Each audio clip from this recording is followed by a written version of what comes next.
Date fix ചെയ്യുന്ന ആരെടുത്ത് ചോദിച്ചിട്ട്? ആരെടുത്ത് ചോദിക്കുക? അവൻ്റെ ലീവ് അനുസരിച്ചല്ലേ എല്ലാം ചെയ്യാൻ പറ്റൂ. ഒന്നാമതേ ഡെലിവറി അത് ഇതെന്ന് പറഞ്ഞാൽ അവൻ ഒരുപാട് ലീവ് എടുത്തതാ. ഈ ഡേറ്റ് എന്തായാലും പറ്റൂല. അന്നാണ് അമ്പലത്തിലെ ഉത്സവത്തിലെ കൊടിയേറ്റ്. ഞാൻ ട്രഷറായിരിക്കുമ്പോൾ എനിക്ക് പോകാതിരിക്കാൻ പറ്റുമോ? എന്നാൽ നിങ്ങൾ അവിടെ കൊടിയും കയറ്റിക്കൊണ്ടിരുന്നോ?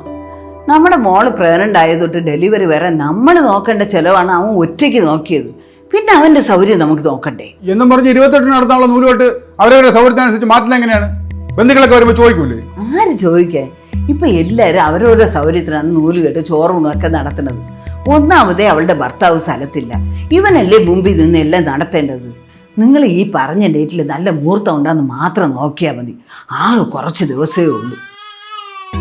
അയ്യോ കൊച്ചു കരയാണ്. ഇവിടെ പോയോ എന്തോ. വേണ്ടേ മറ്റുള്ളവരെ കണ്ട് തുള്ളാൻ നിൽക്കല്ലേ. ഓരോ തീരുമാനം എടുക്കണ മുമ്പ് അച്ഛൻ്റെ അടുത്ത് ഒരു വാക്ക് ചോദിച്ചാൽ ബാംഗ്ലൂർ പോയി പഠിക്കാൻ പോണം. എത്ര ചില്ലറ ചെലവാണോ അതിന്?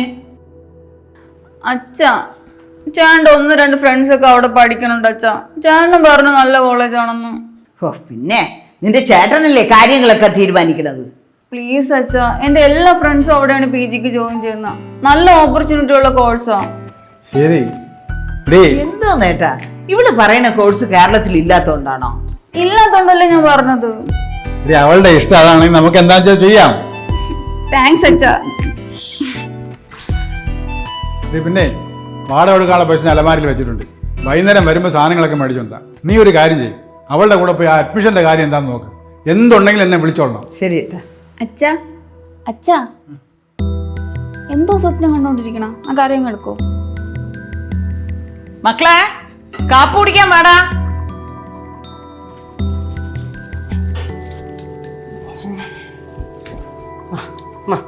ഈ മാസം ചെലവിൻ്റെ പൈസ.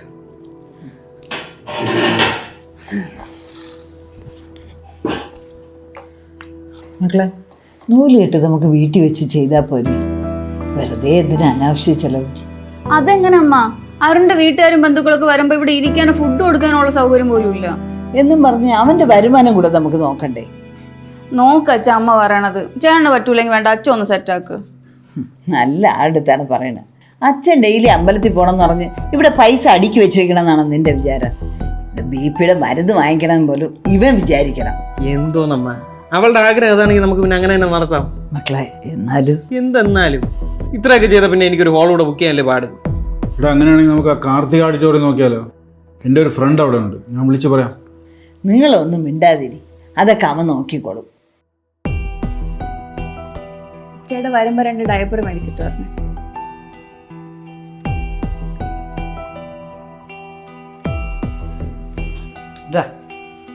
എന്തുവാടി ഇതെവിടെ നിന്ന്? അവൻ തന്നു. ഇത്രയും പൈസയുടെ ആവശ്യം എന്താണ് ഇപ്പോൾ? കൊച്ചിൻ്റെ നൂല് കെട്ട് നമ്മുടെ ഭാഗത്ത് നിന്ന് എന്തെങ്കിലും ചെയ്യണ്ടേ, അതിന് അവൻ തന്നതാ. അതുകൊണ്ട് നീ അവൻ്റെ പൈസ ചോദിച്ചാ? ഓ ഞാൻ ചോദിക്കാൻ ഒന്നും പോയില്ല, അവനായിട്ട് തന്നതാ. നീ എന്തിനാണ് തൊട്ടാനും പിടിച്ചാനൊക്കെ അവൻ്റെ അടുത്ത് പൈസ വാങ്ങിക്കാൻ പോണത്? നിങ്ങൾ എന്തിനു ചൂടാവണത്? ഡെയിലി അമ്പല കമ്മിറ്റി എന്ന് പറഞ്ഞ് പോണ നിങ്ങളുടെ കയ്യിലുണ്ടോ ഇത്രയും പൈസ? അരുണിൻ്റെ അച്ഛനും അമ്മയും വന്ന് നമ്മൾ രണ്ടുപേരും എന്തോന്നാണ് കൊച്ചിന് കൊടുക്കണമെന്ന് നോക്കൂലേ? നിങ്ങൾ റിട്ടയർമെൻറ്റും കഴിഞ്ഞ് പെൻഷൻ ഇല്ലാതെ ഇരിക്കണമെന്ന് അവരുടെ അടുത്ത് പോയി പറയാൻ പറ്റുമോ? അവനായതുകൊണ്ട് അറിഞ്ഞും കണ്ട് ചെയ്യുന്നു. ചൂടാവര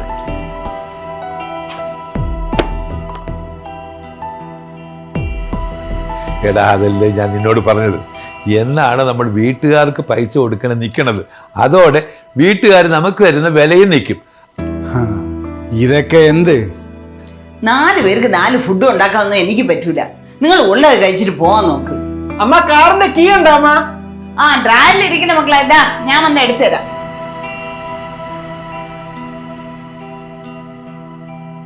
നീ ഇതിപ്പോ അങ്ങോട്ട് പോണ? ഞാൻ നിങ്ങളുടെ അടുത്ത് പറഞ്ഞതല്ലേ ചെക്കപ്പ് ഉണ്ടെന്ന്. എനിക്ക് നില്ലടി, ഞാൻ ഈ ഷർട്ട് മാറിയിട്ട് വരാം. അയ്യോ വേണ്ടേ, അവൻ ഓഫീസിൽ പോകുന്ന വഴിക്ക് എന്നെ കൊണ്ട് ആക്കാന്ന് പറഞ്ഞ്. നിങ്ങളുടെ വണ്ടിയിൽ വന്നാലേ ഡോക്ടർ പോയാലും ഞാൻ അവിടെ പോയി എത്തൂല. എടേ പണ്ടൊക്കെ എന്തിനും അതിനും എൻ്റെ അടുത്ത് വന്ന് അഭിപ്രായം ചോദിച്ചുകൊണ്ടിരുന്ന എൻ്റെ ഭാര്യ ഇപ്പൊ എൻ്റെ മോൻ്റെ അടുത്ത് ചോദിക്കാതെ ഒരു കാര്യം ചെയ്യത്തില്ല. ഞാൻ അങ്ങോട്ട് എന്തെങ്കിലും പറയാൻ പോയപ്പോലും ഒരു ഒഴുക്കം മട്ടാണ്. എന്തിനു പറയണേ, ഒരു ചായ വേണമെന്ന് വെച്ചാൽ 10 മിനിറ്റിൽ കിട്ടുമായിരുന്നു.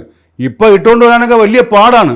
എടാ ഇതൊക്കെ ഞാൻ മനസ്സിലാക്കി വെച്ചോണ്ടല്ലേ എൻ്റെ കയ്യിൽ കുറച്ച് കാശ് നേരത്തെ ഉണ്ടാക്കി വെച്ചത്. നിന്റെ കയ്യിലും കാശ് ഉണ്ടെങ്കിൽ പോയ വില താനേ വരും. മാം ഇത് നമ്മുടെ ലേറ്റസ്റ്റ് ആയിട്ടുള്ള നൂലുകെട്ടിൻ്റെ ലൈറ്റ് വെയ്റ്റ് കളക്ഷൻസ് ഒക്കെയാണ് കേട്ടോ. നമുക്കൊരു 6 ഗ്രാമിലൊക്കെ കുഞ്ഞിന് വേണ്ട എല്ലാ ഐറ്റംസും നമുക്ക് സെറ്റ് ചെയ്തെടുക്കാൻ പറ്റും. കുഞ്ഞിനുള്ള മാല, തള, അരഞ്ഞാണം ഇതൊക്കെ വെറും 2 ഗ്രാമിലാണ് നമുക്ക് സ്റ്റാർട്ട് ചെയ്യുന്നത്. വളയാണെങ്കിൽ വെറും 500 മില്ലിക്കൊക്കെ നമുക്ക് സ്റ്റാർട്ട് ചെയ്യുന്നുണ്ട്. അങ്ങനെയാണെങ്കിലേ ഫുൾ സെറ്റ് തന്നെ കാണിച്ചോ. ഈ മനുഷ്യൻ വെറും 25,000 രൂപ തന്നോളൂ. ഇപ്പോഴത്തെ സ്വർണ്ണവരെ പറ്റി വല്ല ധാരണയുണ്ടാ? ഞാൻ ഒരു ചെറിയ മോതിരം വാങ്ങിക്കാനാണ് വന്നത്. ഇപ്പൊ ഈ അരഞ്ഞാണം വാങ്ങിക്കാം. അരഞ്ഞാണം മാത്രമോ? എൻ്റെ പേരക്കുട്ടിയുടെ നൂലുകെട്ടാണ്. ഒന്നിനും ഒരു കുറവും വരുത്തണ്ട. ഇഷ്ടമുള്ള എടുത്തോ. പൈസയെക്കുറിച്ച് നിങ്ങൾ ടെൻഷനേ അടിക്കണ്ട.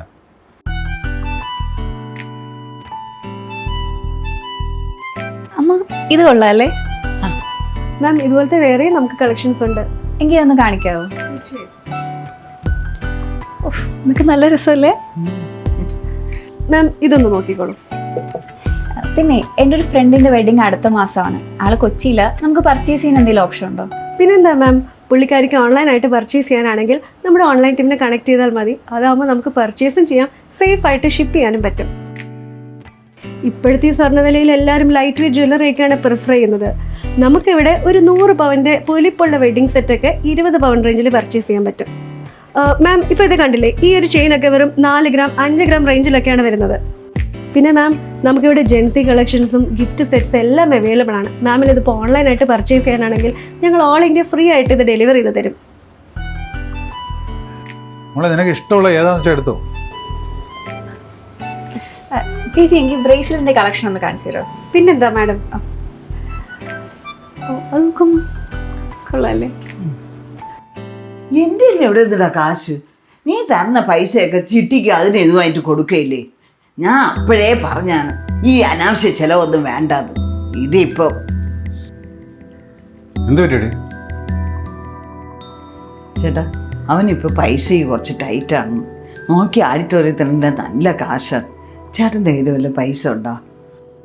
നിങ്ങൾ ടെൻഷൻ അടിക്കുന്നതിന് ഞാൻ അന്നേ പറഞ്ഞില്ലേ നമുക്ക് കാർത്തിക ഓഡിറ്റോറിയം ശരിയാക്കാമെന്ന്. മാത്രമല്ല ഈ പരിപാടി നല്ലൊരു ഇവന്റ് മാനേജ്മെന്റിനെ കൊണ്ട് നടത്തിക്കുകയും ചെയ്യാം. അയ്യോ അച്ഛാ, ഇവന്റ് മാനേജ്മെന്റ് ഒക്കെ വേണോ? പിന്നെ എൻ്റെ കൊച്ചുമോളുടെ നൂലുമായിട്ട് ഗംഭീരമായിട്ട് നടത്തണ്ടേ അല്ലേടി? അത് ശരിയാ. മോന് ടെൻഷൻ അടിക്കുകയൊന്നും വേണ്ട, എല്ലാം അച്ഛൻ നോക്കിക്കോളൂ. അച്ഛാ ഞാൻ അടുത്ത മാസം തന്നെ പൈസ തിരിച്ചു തരാമേ. നീ പോടാ.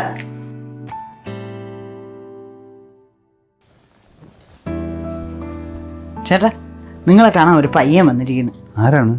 എനിക്കറിഞ്ഞൂടാ, നിങ്ങൾ പോയി നോക്ക്.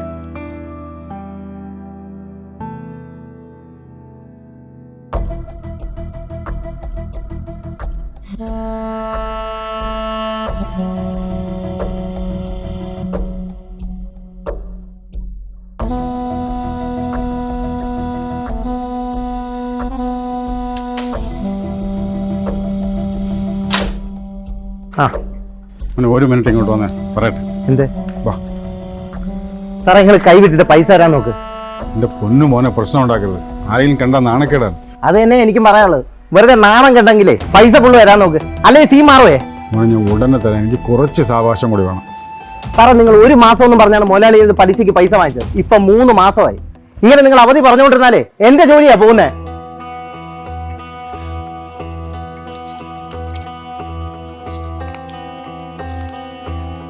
തൽക്കാലം ഇത് കൊണ്ടുപോകും. ഒരാഴ്ചത്തേക്ക് ഞാൻ ഫുൾ അടച്ചിട്ട്. എന്തോന്ന് സാറേ, ഇത് പലിശയ്ക്ക് പോലും തികയത്തില്ലല്ലോ. മോൻ ഇപ്പൊ ഇത് കൊണ്ടുപോകും. ഒരാഴ്ചക്കത് ഞാൻ ഫുൾ അടച്ചു തീർക്കാം. ദയവ് തന്നെ വിശ്വസിക്കും. ഇപ്പൊ പോ. ഒരാഴ്ച അതിന്റെ അകത്ത് ഫുൾ പൈസ അടച്ചില്ലെങ്കിൽ ഞാൻ ഒരു വര കൂടെ വരും. മനസ്സിലായല്ലോ?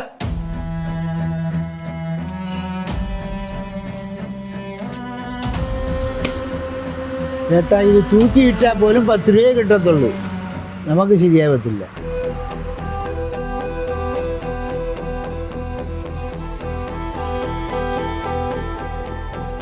എടാ അങ്ങനെ പറയല്ലേ. എന്തെങ്കിലും ഒരു വഴി ഉണ്ടാകും നോക്കടാ. എടാ എൻ്റെ കയ്യിൽ അന്നന്ന് ചെലവിനുള്ള കാശിലേ ഉള്ളൂ. ബാക്കിയെല്ലാം റിയൽ എസ്റ്റേറ്റ് ഇട്ടിരിക്കുകയല്ലേ.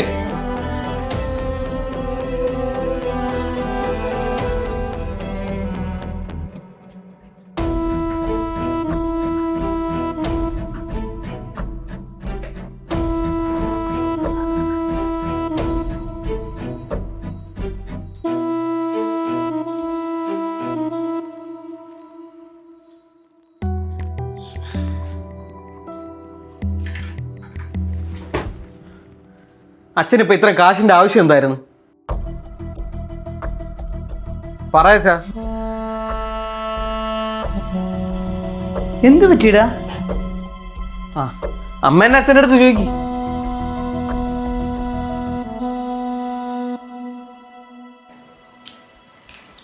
സാർ, ഈ പ്രായത്തിൽ പേഴ്സണൽ ലോൺ സാങ്ഷൻ ആവുന്ന കാര്യം വലിയ പാടാണ്. മേഡം വളരെ അത്യാവശ്യമായിട്ടാണ്, എങ്ങനെയെങ്കിലും ഒന്ന് അറേഞ്ച് ചെയ്ത് തരണം. പക്ഷേ സാർ, ഇത്രയും വലിയൊരു എമൗണ്ട്, സാർ എന്തെങ്കിലും ഒരു അസറ്റ് ഉണ്ടായിരുന്നെങ്കിൽ അതിൻ്റെ ഡോക്യുമെൻറ്റ്സ് വെച്ചെങ്കിലും നമുക്ക് എന്തെങ്കിലും ചെയ്യാമായിരുന്നു. ഉണ്ട്. ഇന്ന് നമ്മുടെ ബിസിനസിന്റെ ആവശ്യത്തിന് വേണ്ടി ബാങ്കിൽ പോയപ്പോഴാണ് ഞാൻ കാര്യം പറയണേ. അത് 1-2 രൂപയൊന്നുമല്ല, 5 ലക്ഷം രൂപ. നിങ്ങൾക്ക് എന്തിനാണ് ഇപ്പൊ ഇത്രയും കാശ്? എന്താ അച്ഛനൊന്നും പറയില്ലേ? അച്ഛൻ ഇത്രയും വലിയ ലോൺ എടുക്കുന്നതിന് മുമ്പ് എന്നോടൊരു വാക്ക് ചോദിക്കാൻ പാടില്ലായിരുന്ന? അല്ലെങ്കിൽ ഇതിന് അച്ഛൻ എന്തിനാണ് ഇപ്പൊ ഇത്രയും വലിയ ലോണ്? മതി, നീ എന്റെ തന്തയാവാൻ നോക്കണ്ട. നിന്റെ വായിൽ വീണ കേൾക്കേണ്ട ആവശ്യമൊന്നും എനിക്കില്ല. പിന്നെ ഇപ്പൊ കുറെ നാളായിട്ട് നിന്റെ ചെലവിൽ കഴിയുന്നുണ്ട്. ഞാൻ എന്തൊക്കെ ചെയ്യണ്ടെന്ന് നിന്നെ ബോധ്യപ്പെടുത്തേണ്ട കാര്യം എനിക്കില്ല. നിങ്ങൾ എന്തോന്ന് പറയണേ? അവൻ ചോദിച്ചാൽ എന്താണ് തെറ്റ്? അവൻ ഉണ്ടാക്കിയ വീട്, അത് വെച്ച് ലോൺ എടുക്കുമ്പോ അവന്റെ അടുത്ത് കൂടി ചോദിക്കണ്ടേ? എന്റെ വസ്തു വെച്ച് ഞാൻ ലോൺ എടുക്കുന്നത് യവന്റെ അടുത്ത് ചോദിക്കേണ്ട കാര്യം എന്താണ്? യവന് ജോലിയും കൂലിയും ആവണ വരെ ഈ വീട്ടിലെ എല്ലാ കാര്യങ്ങളും ഞാൻ തന്നെയാണ് നോക്കിക്കൊണ്ടിരുന്നത്. അപ്പൊ നീ പറയുമായിരുന്നു അവന്റെ അടുത്ത് അഭിപ്രായം ചോദിക്കാൻ. ഞാൻ റിട്ടയർമെന്റ് കഴിഞ്ഞ് പെൻഷൻ ഇല്ലാതെ ഇവിടെ നിൽക്കാൻ തുടങ്ങിയ കാലം തൊട്ട് നിങ്ങളുടെയൊക്കെ മാറ്റം ഞാൻ കാണുന്നതാ. നിങ്ങൾ എല്ലാവരും കൂടി ഓരോന്ന് തീരുമാനിക്കുന്നു, നിങ്ങൾ അങ്ങ് ചെയ്യുന്നു. ഞാനൊരാൾ ഇവിടെ ജീവിച്ചിരിപ്പുണ്ടോ നിങ്ങൾ ആരെങ്കിലും നോക്കിയിട്ടുണ്ടോ? ഇവളുടെ ഡെലിവറിക്കുള്ള ഹോസ്പിറ്റൽ തൊട്ട് കുഞ്ഞിന്റെ നൂലുകെട്ടിന്റെ ഡേറ്റ് വരെ ഇവന്റെ താല്പര്യത്തിനനുസരിച്ചല്ലേ നിങ്ങളെല്ലാം ചെയ്തത്.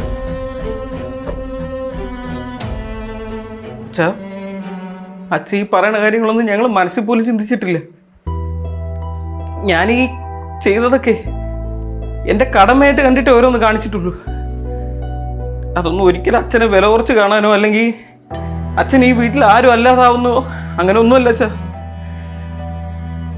ഈ വീട്ടിലുള്ളവർക്ക് വേണ്ടി എനിക്ക് വേണ്ടിയൊക്കെ എൻ്റെ അച്ഛൻ എത്രത്തോളം കഷ്ടപ്പെട്ടിട്ടുണ്ടെന്നുള്ളത് എനിക്കറിയാം. ഇവർക്ക് ബാംഗ്ലൂർ പോയി പഠിക്കണമെന്ന് പറഞ്ഞപ്പോൾ, എനിക്ക് ബിസിനസ് തുടങ്ങണമെന്നൊക്കെ പറഞ്ഞപ്പോൾ എൻ്റെ അച്ഛൻ കടം മേടിച്ചിട്ടാണ് അതൊക്കെ നടത്തി തന്നത്. ഇവളുടെ കല്യാണം നടത്താൻ വേണ്ടി പോലും അച്ഛൻ പെൻഷൻ വേണ്ടെന്ന് വെച്ചിട്ട് വോളണ്ടിയർ റിട്ടയർമെന്റ് എടുത്തിട്ടാണ് നടത്തിയത്. എന്ന് പറഞ്ഞ് ഇനിയുള്ള കാലം അച്ഛൻ ഇങ്ങനെയൊന്നും ചെയ്യേണ്ട അച്ഛാ. ഇതൊക്കെ ചെയ്യേണ്ട എൻ്റെയും കൂടെ കടമയില്ലേ? അതേ ഞാനും ചെയ്തുള്ളൂ. ഞാൻ ഈ വീട്ടിൽ ഓരോ കാര്യങ്ങളൊക്കെ ചെയ്യുമ്പോഴേ എൻ്റെ അച്ഛൻ ചെയ്തതുപോലെ എനിക്ക് എന്തൊക്കെ ചെയ്യാൻ പറ്റണമെന്നുള്ള ഒരു സന്തോഷത്തിലാണ് ഞാൻ ഇതൊക്കെ ചെയ്തത്. അല്ലാതെ ഒരിക്കലും അച്ഛൻ്റെ മുമ്പ് ആളാവാൻ വേണ്ടിയിട്ടല്ല അച്ഛാ.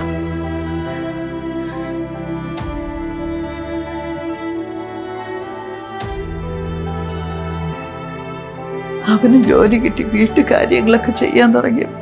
ഞാൻ അറിയാതെ അവൻ്റെ അടുത്ത് എല്ലാ കാര്യവും ചോദിച്ച് ചെയ്യാൻ തുടങ്ങി. പലപ്പോഴും ചേട്ടൻ പറയണത് കേൾക്കാൻ പോലും ഞാൻ നിന്നിട്ടില്ല. മോനെ, അച്ഛന് ഇങ്ങനെയൊക്കെ തോന്നാനും ഇങ്ങനെയൊക്കെ ആവാനും ഞാനും ഒരു കാരണമാണ്. ചേട്ടൻ പറയണ പോലെ പലപ്പോഴും ചേട്ടൻ്റെ കാര്യങ്ങൾ ശ്രദ്ധിക്കാൻ പോലും ഞാൻ വിട്ടുപോയി. ഇതൊന്നും മനഃപൂർവ്വമൊന്നുമല്ല, എങ്ങനെയൊക്കെയോ പറ്റിപ്പോയി. ഇതൊക്കെ ചേട്ടന് ഇത്രയും വിഷമം ഉണ്ടാക്കിയെന്നുള്ളത് പോലും മനസ്സിലാക്കാൻ പോലും എനിക്ക് പറ്റിയില്ല. അച്ഛാ, ഞാൻ ഈ വീട്ടിൽ ഒരുപാട് കാര്യങ്ങൾ അച്ഛൻ്റെ അടുത്ത് ചോദിക്കാതെ ചെയ്തിട്ടുണ്ട്. അതൊന്നും അച്ഛൻ ഒഴിവാക്കാൻ വേണ്ടിയിട്ടായിരുന്നില്ല. ഇത്രയും കാലം അച്ഛൻ അനുഭവിച്ച ടെൻഷനും പ്രഷറും ഒക്കെ ഇനി അനുഭവിക്കണ്ടെന്ന് വിചാരിച്ചിട്ടാണ്. ഇപ്പം എനിക്ക് മനസ്സിലായ അച്ഛൻ എന്തിനാണ് ഈ ലോൺ എടുത്തത്.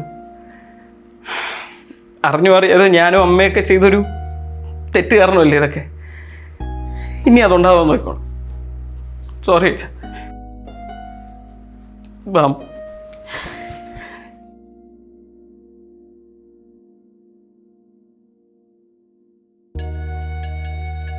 റിട്ടയർമെന്റിന് ശേഷം വരുമാനമില്ലാതെ മക്കളുടെ ചെലവിൽ ജീവിക്കുന്ന പല അച്ഛന്മാർക്കും ഉള്ളിൽ തോന്നുന്ന ഒരു വിഷമവും ഇൻസെക്യൂരിറ്റിയുമാണ് നമ്മൾ ഈ ചിത്രത്തിലൂടെ കാണിച്ചിരിക്കുന്നത്. ഒരു കാലത്ത് കുടുംബത്തിന്റെ എല്ലാമായിരുന്നു അവര്, ഇപ്പൊ ഒന്നുമല്ലാതായി പോയോ എന്നൊരു ചിന്ത.